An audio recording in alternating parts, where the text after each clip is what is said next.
Hello viewers, কেমন আছেন? আশা করি সকলে খুব ভালো আছেন। আজ আমি আপনাদের বেশ কিছু গুপ্তবিদ্যার টোটকা জানাবো, যেগুলি জানার পর আপনার অনেক উপকার হবে। ১.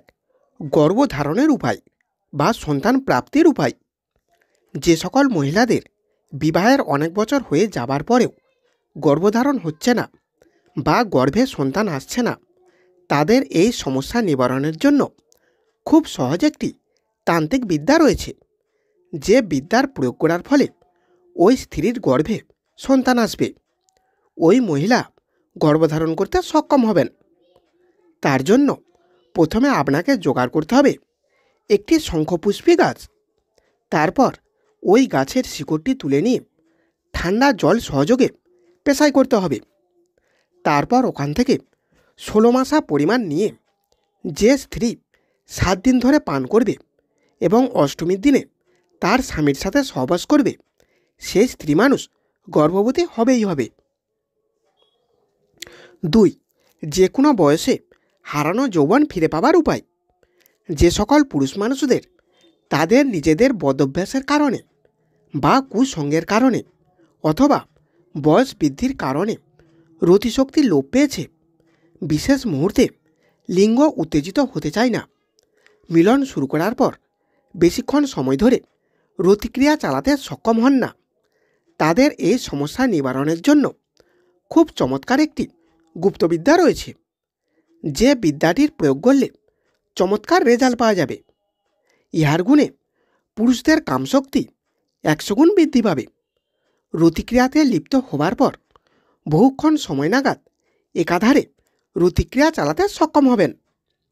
এই পদ্ধতিটি মাত্র 7 দিনের ব্যবহারই অবাক করা রেজাল্ট মিলবে। তার জন্য প্রথমে একটা পান পাতা নেবেন, অর্থাৎ আমরা ভাত খাবার পর মুখ শুদ্ধির জন্য যে পান খাই, অর্থাৎ চায়ের দোকানে যে পান পাওয়া যায়, এখানে প্রয়োজন একটি পান পাতা। তারপর ওই পান পাতার উপরে অল্প একটু খাঁটি দেশি ঘি নিয়ে খুব ভালো করে মাখিয়ে নেবেন। তারপর ওই পান পাতাটিকে আগুনের তাপ দিয়ে একটু গরম করে ঘিটাকে গলিয়ে নেবেন। তারপর যখন দেখবেন পান পাতাটি অনেক নরম হয়ে গেছে, তখন হালকা কুসুম গরম থাকা অবস্থাতে পান পাতাটিকে পিছিয়ে লিঙ্গের উপর কোনো দড়ি অথবা চামের সাহায্যে খুব হালকা করে বাঁধন দিয়ে আটকে রাখবেন। এই উপায়টি একভাবে 21 দিন ব্যবহার করতে হবে। যেদিন আপনি এই উপায়টি প্রথম প্রয়োগ করবেন, তারপর থেকে 7 দিনের মধ্যেই এর উপকারিতা যথেষ্টই উপলব্ধ করতে পারবেন। এই গুপ্ত ক্রিয়াটির দ্বারা পুরুষদের যাবতীয় গুপ্তব্যাধি সহজেই নিরাময় হবে। স্ত্রী মিলনের সময় বহু সময় ধরে রতিক্রিয়া করার সামর্থ্য ফিরে আসবে। বীর্যপাত হতে অনেক অনেক দেরি হবে। শুধু তাই নয়, এই ছোট্ট কাজটির দ্বারা পুরুষদের গোপনাঙ্গের স্বাস্থ্যের উন্নতি নজরে পড়বে, আগের থেকে অনেক বেশি শক্তিশালী হবে, লম্বা পাল্লা হবে এবং মোটা হতে শুরু করবে। 3. যে কোনো মনের গোপন ইচ্ছা বা বাসনা পূরণের উপায়। মনের কোনো গোপন ইচ্ছা পূরণের জন্য খুব সহজ একটি জ্যোতিষ ক্রিয়া রয়েছে, যেই ক্রিয়াটি ঠিক মতন সম্পন্ন করতে পারলে আপনার মনের যে কোনো গোপন ইচ্ছা সহজেই পূরণ হয়ে যাবে। তার জন্য যে কোনো মঙ্গলবার দিন অথবা শনিবার দিন খুব সকাল সকাল ঘুম থেকে উঠে পড়বেন। তারপর স্নান করে নেবেন। স্নান করার পর শুদ্ধ বস্ত্র পরিধান করে 108টি কালো তিল হাতের মুঠোতে নেবেন। তারপর হাতের তালুতে থাকা অবস্থায় নিজের হাত শক্ত করে ধরে মনোযোগ সহকারে নিজের মনের গোপন বাসনাটি মনে মনে বলুন। তারপর সেই তিলগুলি গঙ্গা নদী বা অন্য কোনো পবিত্র নদীতে ভাসিয়ে দিন। এই ক্রিয়াটি করার দ্বারা আপনার মনের যে কোনো গোপন ইচ্ছা 21 দিনের মধ্যেই পূরণ হতে শুরু করবে। 4. অদৃশ্য হবার উপায়। এই বসুন্ধরাতে এমন একটি গাছ রয়েছে যার ব্যবহার করে অদৃশ্য হওয়া যায়। তার জন্য নাগকেশর গাছের বীজ তান্ত্রিক ক্রিয়ায় বিশেষ ভূমিকা পালন করে। কিছু প্রাচীন তান্ত্রিক শাস্ত্রে বলা হয়েছে যে নাগকেশরের বীজ বিশেষ মন্ত্রের সাহায্যে প্রসাধন তৈরি করে ব্যবহার করলে অদৃশ্য হবার শক্তি লাভ করতে পারবেন। 5. বিশেষ কোনো কাজে সফলতা পাবার উপায়। এই ক্রিয়াটি শুধুমাত্র হিন্দু ধর্মের মানুষদের জন্য। আপনি যেদিন বা যে সময়ে বিশেষ কোনো কাজের উদ্দেশ্যে বাড়ি থেকে বের হবেন সেই দিনটি অবশ্যই বৃহস্পতিবার বেছে নেবেন।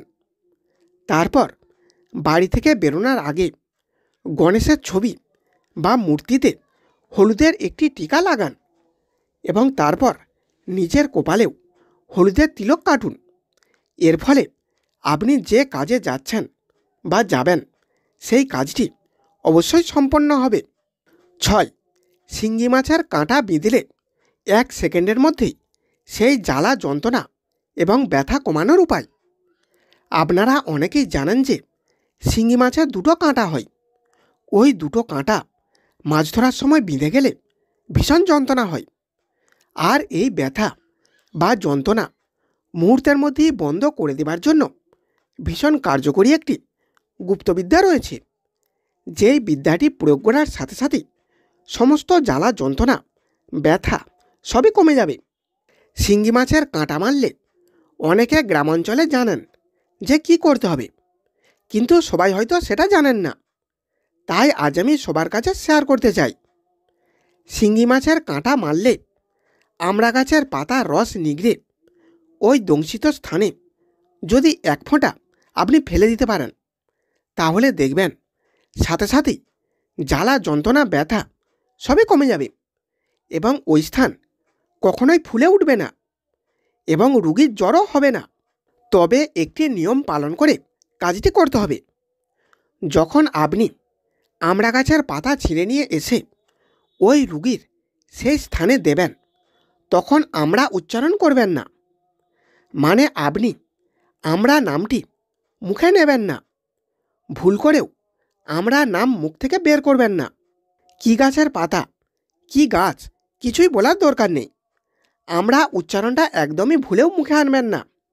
এই নিয়মটি মেনে 1 ফোঁটা ওই গাছের পাতার রস মাছের বেঁধার স্থানেতে দিয়ে দিলে আপনি ভুলে যাবেন আপনার শরীরে শিঙ্গি মাছের কাঁটা বিঁধেছে। 7. বাস্তুদোষ কাটানোর উপায়। প্রথমে আমাদের জানতে হবে বাস্তু দোষ থাকলে কী কী সমস্যা হয়। যেখানে বাস্তু দোষ থাকে সেইখানে উন্নতি হঠাৎ করে থমকে যায়, রোগ বাসা বাঁধতে শুরু করে, বিয়ে এবং সন্তান সংক্রান্ত বিষয়ে সমস্যা লেগেই থাকে। বাস্তুদোষ রয়েছে এমন স্থানেতে ঝগড়া বিবাদ অশান্তি পিছু ছাড়ে না, এমনকি পরিবারের বংশবৃদ্ধি হয় না। এবার জেনে নিন বাস্তুদোষ কাটানোর উপায়। 1. পুরনো জিনিসপত্র রাখার জন্য সিঁড়ির নিচে স্টোর রুম তৈরি করবেন না। 2. ঘর রং করার সময় খেয়াল রাখবেন ঘরের জানলা ও দরজা যেন কালো না হয়। 3. বাড়ির মূল দরজা সবসময় বাড়ির ভিতরে খোলা উচিত, বাইরে নয়। 4. আলোর অভাবে রান্নাঘরে কখনোই চুলা জ্বালানো উচিত নয়, এতে শিশুদের ভোগান্তি বৃদ্ধি পায়। 5. বাড়ির মধ্যে কখনোই মাকড়সার জাল থাকতে দেবেন না, এটি বাস্তুদোষের প্রধান কারণ। 6. শোবার ঘরে দেবদেবতাদের মূর্তি বা ছবি ভুলেও রাখবেন না। 7. আপনার বাথরুমে নীল বালতি ও মগ ব্যবহার করুন। 8. উন্নতি ও সাফল্য পেতে বাড়িতে মাঝে মধ্যেই পুজো পাঠ করুন। 9. বাড়িতে অতি অবশ্যই গঙ্গাজল রাখুন। এছাড়াও প্রবাহমান জলাধারায় মাছ রেখে দেওয়া কিংবা খাল বা পুকুরে মাছ ছেড়ে দেওয়া, কুকুর অথবা অন্য প্রাণীদের খাবার দেওয়া, মেয়েদের বিয়ে দেওয়া, শিক্ষার জন্য দান করা, পশু পাখির সেবা করা, ভগবান সূর্যের উদ্দেশ্যে জল নিবেদন করা, তর্পণ করা ইত্যাদি কাজের মাধ্যমে অনেকটাই উপকার পাওয়া যাবে।